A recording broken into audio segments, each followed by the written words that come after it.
हे मेरे प्यारे दोस्तों, क्या आप लोगों से सब्जेक्ट बाय एग्रीमेंट के एडिटिंग के क्वेश्चंस बनते हैं? नहीं। ओके, चलो कोई बात नहीं। क्या आपको सब्जेक्ट बाय एग्रीमेंट समझ में आता है? नहीं। अच्छा चलो कोई बात नहीं। क्या आपको इसके रूल्स पता है? नहीं। लो भाई, आपको रूल्स ही नहीं पता तो आपको सब्जेक्ट बाय एग्रीमेंट आएगा कहाँ से? तो चलो कोई बात नहीं, मैं विश्वजीत आप सभी का स्वागत करता हूँ मेरे चैनल स्टडी नेट पे। तो आज हम लोग इस वीडियो में सब्जेक्ट बाय एग्रीमेंट के कुछ ऐसे रूल्स सीखने वाले हैं जो बहुत ही ज़्यादा इंपॉर्टेंट है। अरे वेट, अब आप ये सोच रहे होंगे कि स्टडी नेट पे इंग्लिश की वीडियोस कैसे आ गई। कोई बात नहीं, स्टडी नेट पे ग्रामर की वो सारी वीडियोस आपको ज़रूर मिलती रहेंगी जिसको मैं एक ही वीडियो में पूरा का पूरा खत्म कर दूं। तो चलो without wasting more time let's get the video started. तो हमारा पहला रूल क्या कहता है बच्चों, ये ज़रा ध्यान से देखना है। देखो, रूल नंबर 1 हमारा कहता है कि इनमें से अगर आपको कोई भी वर्ड दिख जाए, क्या कुछ वर्ड्स इसमें ध्यान रखने, जैसे कि ये फर्नीचर, सीनरी, लगेज, इन्फॉर्मेशन, ठीक है, ये कुछ ज़्यादा पूछे जाते हैं। तो अगर आपको ये सारे वर्ड जो भी मैंने यहाँ पे दे रखे हैं, इनमें से कोई भी वर्ड अगर आपको दिखता है सेंटेंस में, तो आपको ये ध्यान में रखना है कि ये हमेशा सिंगुलर होते हैं और इसका हम प्लुरल नहीं बना सकते और ये अपने साथ सिंगुलर वर्ब ही लेता है। ठीक है, जैसे कि चलो यहाँ पे ना मैं आपको कुछ सेंटेंसेस देता हूँ। एक चीज़ और याद रखना मेरे दोस्तों कि जब भी आप ग्रामर सीखते हो ना, तो ग्रामर में आप ब्लैंक्स को फिल करने से ज़्यादा आप एरर्स ढूंढ कर उसको ज़्यादा अच्छे तरीके से सीखते हो, क्योंकि कॉन्सेप्ट हमारा क्लियर होते रहता है। इसलिए मैंने यहाँ पे आपको फिल करने के लिए नहीं दिया है, मैंने आपको एरर ढूंढने के लिए दिया है। तो चलो बताओ यहाँ पे इस सेंटेंस में कहाँ पे एरर है। All my furnitures were kept here. बताओ जल्दी बताओ। हाँ, बहुत बढ़िया। तो यहाँ पे एरर क्या है बच्चों? यहाँ पे एरर है फर्नीचर्स। क्यों? क्योंकि फर्नीचर्स तो कभी होता ही नहीं है, हम फर्नीचर का प्लुरल कभी बना ही नहीं सकते और इसके साथ कभी भी हम प्लुरल वर्ब का भी यूज़ नहीं कर सकते। डैट मीन्स यहाँ पे इसका हो जाएगा फर्नीचर और यहाँ पे हमारा हो जाएगा वॉज। ठीक है, देखो कितना ईजी था ना। नेक्स्ट देखते हैं, there were heavy traffic on the road. तो यहाँ पे हम क्या देख सकते हैं कि ट्रैफिक हमारा सिंगुलर है और ये सिंगुलर ही होता है, लेकिन इसके आगे जो हमारा वर्ब लगा हुआ है वर, क्या ये सुटेबल है? नहीं। क्यों? क्योंकि ट्रैफिक एक सिंगुलर नाउन है और ये अपने साथ सिंगुलर वर्ब ही लेगा। तो चलो यहाँ पे देखते हैं हमारा सिंगुलर वर्ब क्या होगा, डेट इज वॉज। ठीक है बच्चों, नेक्स्ट देखते हैं, the scenery of Darjeeling is worth seeing. तो चलो देखते हैं, सीनरी सिंगुलर है, ओके, एंड यहाँ पे क्या वो लगा हुआ है, इज। ठीक है, तो बच्चों यहाँ पे एक रूल आता है, वो मैं आपको नेक्स्ट रूल में बताऊंगा क्या रूल है। बस यहाँ पे इतना जान लो कि सीनरी के अकॉर्डिंग आपका यहाँ पे वर्ब लगा है, डेट इज इज। आ जाओ, रूल नंबर 2 हमारा क्या कहता है, जरा गौर से समझते हैं। रूल नंबर 2 हमारा कहता है कि अगर कहीं भी आपको सेंटेंस का सब्जेक्ट कुछ इस तरीके का दिखा, जहाँ पे एक नाउन होगा, उसके बाद कोई ना कोई प्रीपोजिशन लगा होगा और उसके बाद फिर से कोई नाउन होगा, तो हमारा वर्ब किसके अकॉर्डिंग होगा बेटा? वो पहले वाले वर्ब के पहले वाले नाउन के अकॉर्डिंग होगा। कई बार बच्चे सोचते हैं कि जो सेकंड वाला वर्ब है, नाउन है, उसके अकॉर्डिंग वो वर्ब लगा के आ जाते हैं। आपको ऐसा नहीं करना है। आओ एग्जाम्पल देख कर समझते हैं, जैसे कि the quality of these mangoes are not good. अब यहाँ पे बेटा हमको क्या देखना है, क्वालिटी, ये प्रीपोजिशन और ये दीज मैंगोज।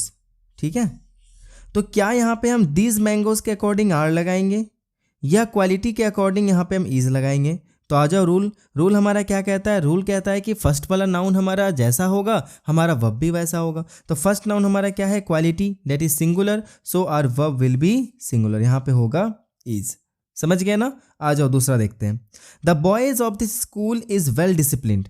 तो यहाँ पे हम देखते हैं दिस स्कूल सिंगुलर है, उसके आगे प्रीपोजिशन लगा है और उसके आगे बॉयज लिखा हुआ है, डेट मीन्स प्लूरल नाउन है। तो बताओ किसके अकॉर्डिंग यहाँ पे हम वर्ब लगाएंगे? ऑब्वियसली यहाँ पे हमारा वर्ब लगेगा बॉयज के अकॉर्डिंग और ये सेंटेंस भी हमारा गलत है, तो यहाँ पे हो जाएगा आर। ठीक है, आ जाओ third question, the gold in the boxes is not pure.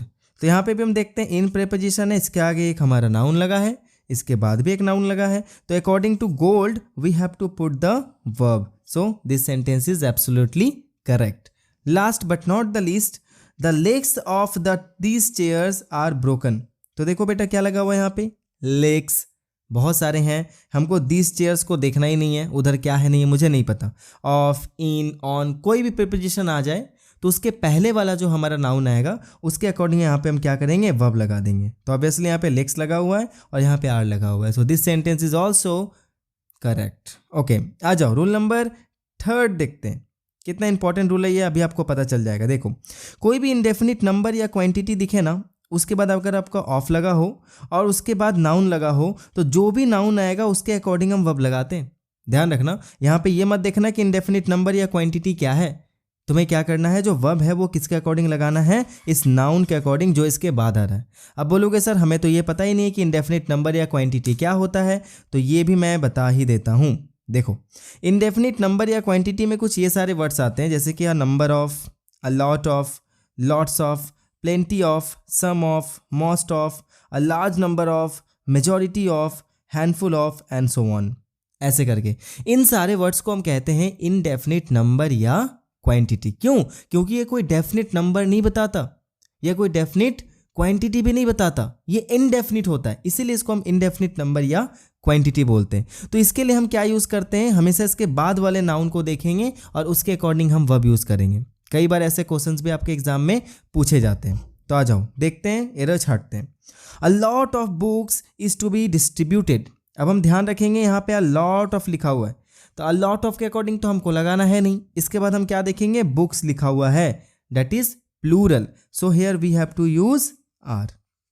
समझ गए कॉन्सेप्ट कितना सिंपल था कि इनडेफिनिट नंबर या क्वांटिटी रहा, जैसे कि half of, a large number of, plenty of, many of, तो इनके बाद आपको क्या करना है, हमेशा जैसा नाउन होगा उसी के अकॉर्डिंग आपको क्या यूज़ करना है, वर्ब यूज़ कर देना है। ठीक है, आ जाओ नेक्स्ट क्वेश्चन देखते हैं।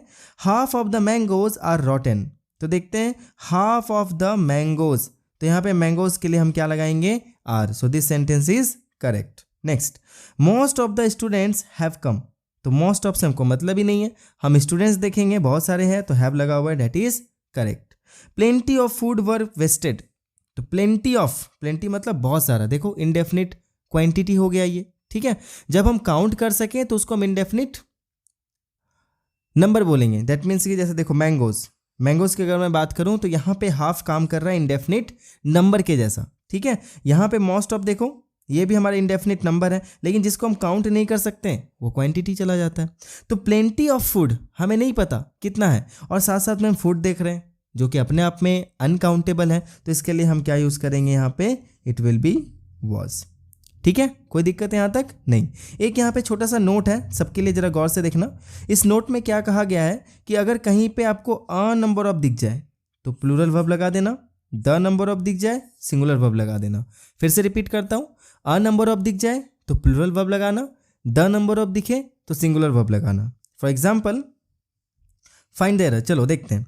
A number of people was present there. तो बेटा देखो अ नंबर ऑफ बोला है, अ नंबर हमेशा याद रखना, ये आपको क्या करता है, बहुत सारे लोगों के बारे में बताता है। ठीक है, तो डेफिनेटली जब बहुत सारे लोगों की बात कर रहा है तो वॉज तो लगेगा नहीं, इट विल बी वर। लेकिन जैसे हम द लगा देते हैं ना, वो कोई डेफिनिट नंबर के बारे में बताने लगता है, जैसे कि the number of 2 wheelers are increasing day by day. तो यहाँ पे हमने आर लगा रखा है, दैट विल बी रॉन्ग। क्यों? क्योंकि यहाँ पे मैं नंबर की बात कर रहा हूँ, यहाँ पे मैं 2 व्हीलर्स की बात नहीं कर रहा, नंबर की बात कर रहा। So here it will B is. I hope यहाँ तक आपको ये समझ में आ रहा है, और आ रहा है तो प्लीज़ वीडियो को जरूर लाइक कर देना, ऐसे ही सपोर्ट बनाए रखना। आते हैं रूल नंबर 4। रूल नंबर 4 में क्या बोलता है कि कहीं भी आपको अगर glasses, shoes, pants, scissors, trousers, tongs, pyjamas, ये सारे वर्ड्स दिखें, ये हमेशा पेयर में होते हैं। पेयर में होने का मतलब क्या होता है कि अगर आपके पास एक ग्लास है ऐसे करके, तो आप ऐसा नहीं है कि आप एक ग्लास को अलग कर दोगे उसके बाद एक पहनोगे। क्या हो अगर आपका एक तरफ वाला हो ही ना, एक ही चश्मा पहन के जा रहे हो इज इट पॉसिबल? नहीं हो सकता। वैसे अगर मैं पैजामा की बात करूँ, पैजामा में 2 पार्ट होते हैं, एक पार्ट आपका रहे ही ना। कैसे मैं ऑकवर्ड सा क्वेश्चन पूछ रहा हूँ आपसे, ये तो हो ही नहीं सकता। चलो एक और मैं एग्जांपल देता हूँ, जैसे कि अगर मैं बात करूँ शूज़, शूज़ हमेशा क्या होते हैं, शूज़ हमेशा पेयर में होते हैं। तो क्या आप एक शू पहन के जा सकते हो? नहीं जा सकते ना, तो इसलिए ये हमेशा पेयर में होते हैं और इसको हम अलग नहीं कर सकते। इनकेस हम इनके साथ हमेशा प्लूरल वर्ब का ही यूज़ करेंगे। कहीं शूज़ दिख जाए प्लूरल, ग्लासेस दिख जाए प्लूरल, पैजामाज दिख जाए प्लूरल। चलो आते कुछ एरर सॉल्व करते हैं, जैसे कि I think your spectacled is faulty, मुझे लगता है कि तुम्हारा जो स्पेक्टिकल है ना वो फॉल्टी है। तो सबसे पहले बेटा देखो यहाँ पे स्पेक्टिकल नहीं होगा, यहाँ पे स्पेक्टिकल्स होगा, पहला एरर। दूसरा, स्पेक्टिकल्स के साथ कभी हम सिंगुलर नहीं लगाते, इट विल बी आर, ठीक है। Next, his trousers are very loose, his trousers are very loose. तो देखो हिज ट्राउजर्स बिल्कुल सही है, आर बिल्कुल सही है। अगर आप कंपटीशन की तैयारी करोगे ना तो किसी भी जगह पर आपको एरर दे देगा, ध्यान रखना है। Your shoes are dirty, shoes are सही है। आगे, a pair of my shoes is missing. अब यहाँ पे बेटे एक चीज आपको ध्यान में रखना है कि इनके आगे अगर कहीं पे भी वर्ड लग गया अ पेयर ऑफ, क्या लग गया, अ पेयर ऑफ, तो वहां पे जो हमारा वर्ब होता है वो सिंगुलर हो जाता है। जैसे कि अगर मैं शूज बोलूं तो वहां पे हम लगाएंगे प्लूरल नाउन, प्लूरल वर्ब, लेकिन वहां पे अगर मैं अ पेयर ऑफ लगा दूं तो वहां पे हम यूज करेंगे सिंगुलर वर्ब। जैसे कि a pair of my shoes is missing, बिल्कुल करेक्ट।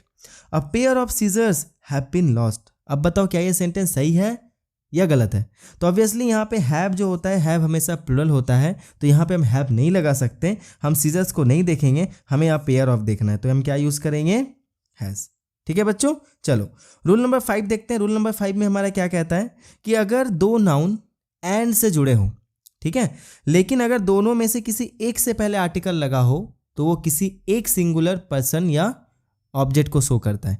लेकिन अगर दोनों से पहले आर्टिकल लगा हो तो समझ जाना ये दो अलग अलग पर्सन या ऑब्जेक्ट को रिप्रेजेंट करता है। जैसे फॉर एग्जांपल अगर मैं बात करूं, यहाँ पे देखो, जैसे इस सेंटेंस में हम देखते हैं द डायरेक्टर एंड प्रोड्यूसर, तो यहाँ पे देखो एंड से दो नाउन ज्वाइन किए हुए हैं, डायरेक्टर एंड प्रोड्यूसर।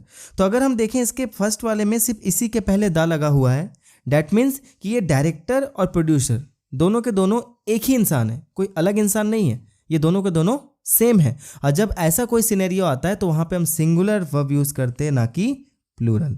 तो has is singular. Next sentence देखते हैं, अ black and yellow T shirt. अब देखो ब्लैक एंड येलो, तो दोनों से पहले हमारे यहाँ पे अ और अ अगर लगा रहता तब ये दो अलग अलग टी शर्ट के बारे में बताता, लेकिन ये सिर्फ क्या कर रहा है, एक सिंगल टी शर्ट के बारे में बता रहा है। तो यहाँ पे हमारा हैज लग के ये कोई गलत नहीं है, it is absolutely right. Next, the poet and the philosopher was awarded. यहाँ पे देखो एंड से पोएट भी ज्वाइंट है, फिलोसफर भी ज्वाइंट है, लेकिन अगर मैं ध्यान से देखूं तो पोएट से पहले भी द लगा हुआ है, फिलोसफर से पहले भी द लगा हुआ है। डैट मीन्स ये दो अलग अलग पर्सन के बारे में हमें बता रहा है। तो ऐसे सिनेरियो में हम क्या करेंगे बच्चों, ऐसे सिनेरियो में हमें ये ध्यान रखना है कि ये दो अलग अलग लोगों के बारे में बता रहा है, तो यहाँ पे हम क्या यूज करेंगे, वर। एडिटिंग में कई बार आपके नाउन गलत दे देते हैं, कई बार आपका वर्ब गलत होता है, और एडिटिंग के लिए सब्जेक्ट वर्ब एग्रीमेंट बहुत बड़ा पार्ट है, ध्यान रखना। आ जाओ नेक्स्ट देखते हैं। और इस वीडियो को देखने के बाद मुझे नहीं लगता है कि आपको कोई दूसरी वीडियो देखनी पड़ेगी सब्जेक्ट वर्ब एग्रीमेंट के रिगार्डिंग, अगर आप क्लास 9-10 में पढ़ते हो तो स्पेशली। जैसे देखो कहीं भी अगर आपको वन ऑफ दिख गया और उसके बाद प्लूरल नाउन होना चाहिए और उसके बाद सिंगुलर वर्ब होना चाहिए। आई रिपीट कि वन ऑफ के बाद plural noun and singular verb, और अगर वन ऑफ के बाद प्लूरल नाउन तो आएगा ही आएगा, लेकिन गलती से इसके बाद कहीं हु या डैट या विच कुछ भी लग जाए तो हमेशा वर्ब भी हो जाता है प्लूरल। अगर हु विच डैट नहीं लगा हो तो वर्ब सिंगुलर, और अगर हु विच डैट लगा है तो वर्ब होगा प्लूरल। ठीक है, जैसे कि हमेशा याद रखना, आप जब भी वन ऑफ का यूज करोगे आपको क्या यूज करना है वहां पे, प्लूरल नाउन। जैसे कि one of my friends, I met one of my friends, he is one of the best boys, ऐसे बोलते हैं। हमेशा वन ऑफ क्या लेता है अपने साथ, प्लूरल नाउन लेता है।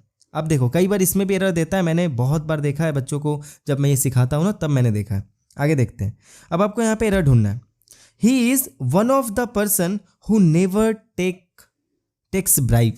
अब जरा गौर से देखते हैं, he is one of the, अगर आपका यहाँ पे वन ऑफ द लग गया दैट मीन्स कि यहाँ पे सिंगुलर नाउन आ ही नहीं सकता, यहाँ पे आएगा प्लूरल नाउन, तो यहाँ पे हो जाएगा पर्सन्स। उसके बाद देखो बेटा यहाँ पे लगा हुआ है हु, और जब भी हु लगे तो एक्स्ट्रा केयरफुल हो जाना, उसके बाद आने वाला वर्ब हमेशा प्लूरल होगा। तो देखो इसके बाद क्या लगा हुआ है, टेक्स, और टेक्स हमेशा क्या होता है, सिंगुलर, तो इसकी जगह पे हम क्या लिखेंगे, टेक। ये मैं आपको टिप बताता हूँ, V1 जो होता है वो हमेशा प्लूरल होता है, V5 हमेशा सिंगुलर होता है। ठीक है, ये मैं इस वीडियो के लास्ट में भी आपको बताऊंगा। Next, I am one of those persons who are always ready to help others. तो देखो I am one of those persons, ठीक है, प्लूरल है, हु ठीक है। उसके बाद हम देखते हैं यहाँ पे हु के बाद आर लगा हुआ है, चलो ये भी बिल्कुल सही है और उसके बाद कोई भी एरर नहीं है। Next, one of my friend has been awarded, तो क्या ये सेंटेंस सही है? नहीं। क्यों सही नहीं है? क्योंकि हम देख सकते हैं कि वन ऑफ के बाद यहाँ पे क्या लगा हुआ है? माई फ्रेंड, जबकि ऐसा नहीं होना चाहिए, यहाँ पे क्या होना चाहिए? माई फ्रेंड्स, ठीक है। और जब खाली वन ऑफ लगा हो, हु विच दैट नहीं लगा है, तो हमारा वर्ब हमेशा सिंगुलर होना चाहिए। तो इस पूरे सेंटेंस में सिर्फ एक ही एरर था कि यहाँ पे फ्रेंड की जगह पे फ्रेंड्स होगा। Next, one of the birds were killed by my uncle, तो one of the birds were killed by my uncle, गलत, वर नहीं होगा, यहाँ पे क्या होगा? वॉज। तो इन सभी छोटे छोटे चीज़ों का आपको ना ध्यान रखते जाना है। चलो रूल नंबर 7 देखते हैं। हमारा रूल नंबर 7 क्या कहता है कि कहीं भी आपको सेंटेंस में आइदर और नाइदर नॉर, इनसे अगर कोई भी दो सब्जेक्ट ज्वाइन किए हो तो हमेशा जो सेकेंड वाला सब्जेक्ट होगा या फिर वर्ब के सामने वाले सब्जेक्ट के अकॉर्डिंग आपको क्या लगाना है? वर्ब लगा देना, ठीक है। जैसे कि अगर मान लो ये सामने वाला सब्जेक्ट सिंगुलर हुआ तो वर्ब भी हमारा सिंगुलर, सामने वाला सब्जेक्ट प्लूरल तो वर्ब भी हमारा प्लूरल। एक और, अगर और से दो सब्जेक्ट जुड़े हुए हो तो सामने वाला सब्जेक्ट जैसा होगा वैसा ही हम वर्ब लगाते हैं। आ जाओ कुछ एरर फाइंड आउट करते हैं। जैसे कि देखो, आइदर आई और माई ब्रदर्स, तो यहाँ पे आई माई ब्रदर्स दो चीज कनेक्टेड है, किससे? आइदर और से। अब हमको वर्ब लगाना है किसके बाद? ब्रदर्स के बाद। तो अब बताओ, ब्रदर्स जो होते हैं वो थर्ड पर्सन है डेफिनेटली, और थर्ड पर्सन के साथ हम क्या लगाते हैं? विल, ना कि शैल। तो यहाँ पे हो जाएगा विल। ठीक है बच्चों, कोई दिक्कत यहाँ तक समझ आ रहा है ना? अगर आइदर और, नाइदर नॉर या सिर्फ और से दो सब्जेक्ट कनेक्टेड हो तो जहाँ पे भी हम वर्ब पुट करेंगे उसके जस्ट सामने वाला सब्जेक्ट जैसा होगा उसी के अकॉर्डिंग आप उठा के क्या करोगे? वर्ब को लगा देना। Next, neither my brothers nor I join the club, तो देखो neither my brothers nor I, तो सामने वाला कौन है? आई है, आई के साथ सेल लगा हुआ है, एब्सोल्युटली राइट।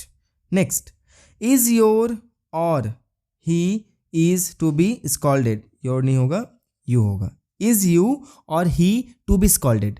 तो अब यहाँ पे देखो बेटा, यू लगा हुआ है, यू के करीब हमारा आ रहा है इज, दैट मीन्स यहाँ पे क्या होना चाहिए? आर। अगर इधर कहीं मुझे लगाना पुट करना पड़ता तो यहाँ पे हम ही के बाद इज लगाते, लेकिन यहाँ पे मुझे क्या करना है? यू के पहले लगाना है, ठीक है, इसलिए हमने यहाँ पे क्या लगाया है? आर। नेक्स्ट रूल देखते हैं हम लोग, दैट इज रूल नंबर 8। अब रूल नंबर 8 में क्या बोला है बच्चों, जरा ध्यान से देखना कि अगर कहीं भी सेंटेंस में अगर आपको each, every, either, neither, anyone, someone, somebody, anybody, no one, nobody, everyone, everybody, ये सब आपको कहीं भी दिख जाए ना, फिर से रिपीट कर रहा हूँ, एवरीवन, एवरीबडी, नोबडी, ऐसा कुछ भी आपको अगर सब्जेक्ट दिख जाए ना, आप आंख बंद करके जो सिंगुलर ना सब्जेक्ट होगा ना, सॉरी सिंगुलर वर्ब होगा ना, उठा के डाल देना बस। कहीं भी आपको इनमें से कुछ भी दिख जाए, आपको ध्यान ही नहीं रखना है, पूरा ध्यान रखना है कि कहाँ पे ये सारे वर्ड्स दिख रहे हैं। जहां भी दिख रहे हैं आपको एक्स्ट्रा केयरफुल होना है, किसके बाद आपको क्या यूज करना है? सिंगुलर वर्ब यूज करना है। आओ कुछ एरर सॉल्व करके देखते हैं। जैसे कि each boy has to bring a flower, देखो ईच बॉय, इनके बाद हमेशा याद रखना है, इनके बाद हमेशा सिंगुलर नाउन आता है। अगर मैं बात कर रहा हूँ ईच, एवरी, आइदर, नाइदर, इनके बाद हमेशा आप सिंगुलर नाउन ही यूज करोगे और उसके बाद जो हमारा वर्ब आएगा वो भी कैसा होगा? सिंगुलर होगा। तो each boy has to bring, तो हैज लगा हुआ है, एब्सोल्युटली राइट।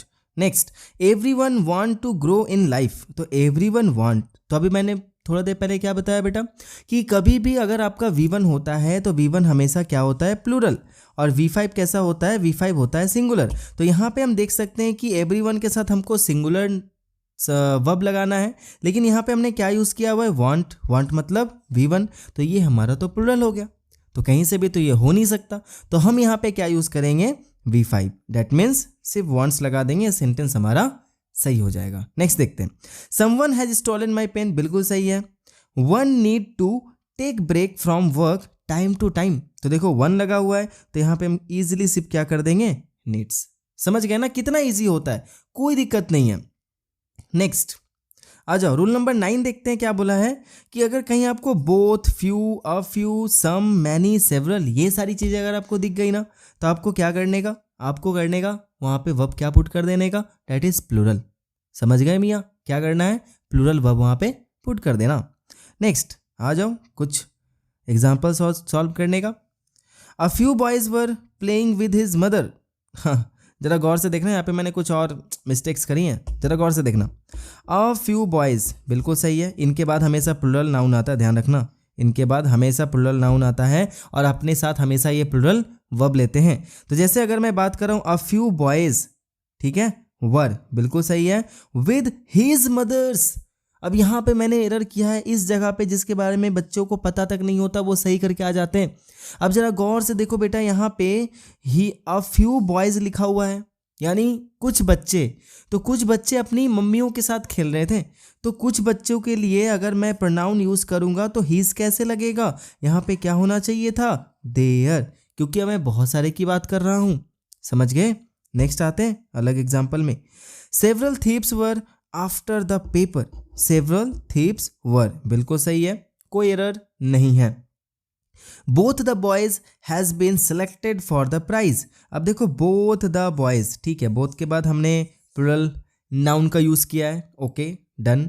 उसके बाद अगर हम वर्ब की बात कर रहे हैं तो वर्ब हमारा कैसा आ गया, singular, so it is not done. हम यहाँ पे क्या यूज करेंगे, हैव, और हमारा सेंटेंस हो जाएगा बिल्कुल करेक्ट। ओके, चलो आगे चलते हैं। नेक्स्ट रूल देखते हैं, रूल नंबर 10। देखो कितना मजे मजे में हमने 9 रूल्स खत्म कर लिए और हमें पता भी नहीं चला। रूल नंबर 10 देखो क्या कहता है कि कहीं भी अगर आपको एडजेक्टिव से पहले द लगा हो ना, तो वो हमेशा आपका प्लूरल वर्ब ही लेगा। जैसे अगर मैं बात करूं गरीब, तो गरीब जो है वो एडजेक्टिव है ना, तो उसके लिए हम क्या यूज़ करते हैं बेटा, उसके लिए यूज़ करते हैं हम पुअर। लेकिन अगर मुझे बोलना है गरीब लोग, तो वहाँ पे आप क्या यूज़ करते हो, पुअर पीपल, तो ऐसा मत यूज़ करना, आप वहाँ पे द पुअर लगा देना। समझ गए? इन द सिमिलर वे अगर मुझे बोलना है अंधा, अंधा is what, adjective, that is blind. लेकिन अगर मुझे बोलना है अंधे लोग, यानी मैं पूरे कम्युनिटी की बात कर रहा हूँ, है ना, तो वहाँ पे हम क्या यूज़ करेंगे, द ब्लाइंड। तो द ब्लाइंड का मतलब पूरी की पूरी कम्युनिटी। आ जाओ कुछ एरर सॉल्व करते हैं, जैसे कि the poor is content. Content का मतलब क्या होता है, इसका मतलब होता है सेटिस्फाइड, यानी संतुष्ट। द पुअर इज कंटेंट कैसे हो सकता है, द पुअर मैं बात कर रहा हूँ, यानी जितने पुअर है मैं सबकी बात कर रहा हूँ, तो इज तो हो ही नहीं सकता, it will be are. Next, the rich are restless. जितने रिच होते हैं ना, वो रेस्टलेस होते हैं, एकदम बेताब होते हैं, तो यहाँ पे बिल्कुल ये सेंटेंस सही है। The blind is not able to see. जो ब्लाइंड होते हैं वो देख नहीं पाते हैं, तो यहाँ पे सारे ब्लाइंड की मैं बात कर रहा हूँ, तो यहाँ पे मैं इज नहीं लगा सकता, here we have to use are. Okay, so let's move on to rule number 11। देखो रूल नंबर 11 क्या कहता है कि अगर either of, neither of, one of, इनके बाद हमको क्या यूज करना है, प्लूरल नाउन, और उसके बाद हम कैसा वर्ब यूज करेंगे, सिंगुलर वर्ब। चलो एग्जांपल देखते हैं, जैसे कि क्या लिखा हुआ है, either of the boys, either of, ठीक है, बॉयज, लेकिन वर्ब हमारा होगा सिंगुलर। समझ गए ना? इतना मैं आपको नोट्स बना के दे दिया, आप इजीली समझ सकते हो कि either of, neither of, one of, इनके बाद नाउन तो भले प्लूरल आएगा लेकिन वर्ब हमेशा सिंगुलर आएगा। आगे देखते हैं, neither of them have completed the task. तो नाइदर ऑफ देम बिल्कुल सही है, नाइदर ऑफ के बाद प्लूरल नाउन आया है या प्रोनाउन आया है, लेकिन उसके बाद जो हमारा वर्ब है वो हमारा सिंगुलर होना चाहिए, it will be has. Next, one of the businessman knows me. तो वन ऑफ द बिजनेसमैन बिल्कुल सही है, बिजनेसमैन सिंगुलर होता है, मैन प्लूरल होता है, तो ये बिल्कुल सही है। नोज मी ये सेंटेंस भी करेक्ट है, ठीक है। सो हमारा last but not the least rule of this video that is कि अगर नाउन कभी भी हु, विच, दैट, ये रिलेटिव प्रोनाउन, इनको हम कहते हैं बेटा रिलेटिव प्रोनाउन, ध्यान रखना, इनको हम कहते हैं रिलेटिव प्रोनाउन। क्या कहते हैं, रिलेटिव प्रोनाउन। तो अगर कभी भी रिलेटिव प्रोनाउन से नाउन कनेक्ट हो तो ध्यान रखना नाउन के अकॉर्डिंग ही वर्ब लगाना, ठीक है। जैसे कि example, the boy who was travelling with you was a thief. तो देखो यहाँ पे हु लगा हुआ है, तो हु से पहले नाउन क्या है, द बॉय, सिंगुलर है, तो इसके लिए वॉज आया, और इसी नाउन के लिए हमारा यहाँ पे वर्ब आया है दैट इज वॉज, ठीक है, ध्यान रखना। Next, the boys who were travelling with you were thief's. तो आगे देखते हैं, द बॉयज, इसके अकॉर्डिंग हमारा वर आया है, और इसके बाद जितने वर्ब्स आएंगे हमारे जो उस नाउन के लिए यूज होंगे पर्टिकुलरली, वो सभी उसी के अकॉर्डिंग चलेंगे। तो यहाँ वर है तो यहाँ भी वर होगा, ठीक है बच्चों, आई होप कि ये 2 रूल्स आपको समझ में आ गए हैं। तो कुछ एक्स्ट्रा रूल्स मैं आपको as a notes extra notes दे रहा हूँ, जरा गौर से देख लेना। जैसे कि V1 हमेशा प्लूरल होता है, V2 डाल दिया यहाँ पे मैंने, V5 हमेशा सिंगुलर होता है, हैज़ हमेशा सिंगुलर, हैव हमेशा प्लूरल, इज, एम, वॉज ये तीनों क्या होते हैं बेटा, ये तीनों होते हैं हमारे सिंगुलर, और आर या वर ये होते हैं प्लूरल। साथ साथ में मैंने यहाँ पे कुछ एक्स्ट्रा नोट्स दिए हैं, देखते हैं क्या है कि किसी भी नाउन में अगर हम एस और यस लगाते हैं ना तो वो क्या बन जाता है, प्लूरल, और अगर किसी वर्ब में हम एस और यस लगाते हैं ना तो वो क्या बन जाता है, सिंगुलर। यानी डिक्शनरी में आपको जितने भी नाउन मिलेंगे ऑलरेडी वो सारे के सारे होते हैं सिंगुलर, लेकिन उनको हम क्या बनाते हैं, प्लूरल। लेकिन जितने भी वर्ब्स होते हैं डिक्शनरी में वो ऑलरेडी प्लूरल होते हैं, उनको हम बनाते हैं सिंगुलर। ठीक है, चलो नेक्स्ट देखते हैं क्या लिखा मैंने। दैट इज कि सिंगुलर सब्जेक्ट हमेशा अपने साथ सिंगुलर वर्ब लेता है और प्लूरल सब्जेक्ट हमेशा अपने साथ प्लूरल वर्ब लेता है। Singular subject singular verb, plural subject plural verb. People, cattle, police, ship, deer, poultry ये हमेशा प्लूरल होते हैं और अपने साथ प्लूरल वर्ब ही लेते हैं। अब कैटल के साथ, पुलिस के साथ सिंगुलर नहीं लगा सकते। अगर आपको किसी एक पुलिस को बताना है तो आप बोलोगे पुलिस मैन, ऐसे करके। तो ये सारे कुछ ऐसे वर्ड्स हैं जो हमेशा प्लूरल होते हैं और अपने साथ प्लूरल वर्ब ही लेते हैं। नेक्स्ट देखते हैं, जब भी आपको कहीं भी V प्लस ING दिख जाए ना और ये एक सब्जेक्ट के जैसा काम कर रहा हो तो समझ जाना ये अपने साथ सिंगुलर ही लेगा। जैसे कि walking is a good exercise, ठीक है, वॉकिंग, देखो वॉकिंग लगा हुआ है ING तो इसके साथ हम क्या लगाएंगे, सिंगुलर। लेकिन अगर यही V प्लस ING और V प्लस ING दोनों एंड से कनेक्टेड हो और 2 आ जाए या 2 से ज़्यादा आ जाए तब ये समझ जाओ कि एक से ज़्यादा नाउन को रिप्रेजेंट करते हैं। और जब भी हम एक से ज़्यादा नाउन को रिप्रेजेंट करेंगे तो वहाँ पे हम क्या यूज़ करते हैं, प्लूरल वर्ब। जैसे कि ओवर ईटिंग एंड पैम्परिंग, देखो ING एंड ING 2 आ गए, डैट मीन्स अब ये प्लूरल बन गया। Lead to obesity, you know what is the meaning of obesity. Obesity का मतलब होता है मोटापा। यानी किसी को अगर हम ओवर फीडिंग कर रहे हैं, किसी को हम ओवर पैम्परिंग कर रहे हैं ज़्यादा से ज़्यादा, जैसे कि आप क्लास 10th में हो तो आपने पढ़ा होगा ट्रिकी के बारे में, उसकी मिस्टेज उसको बहुत ज़्यादा खिलाती थी।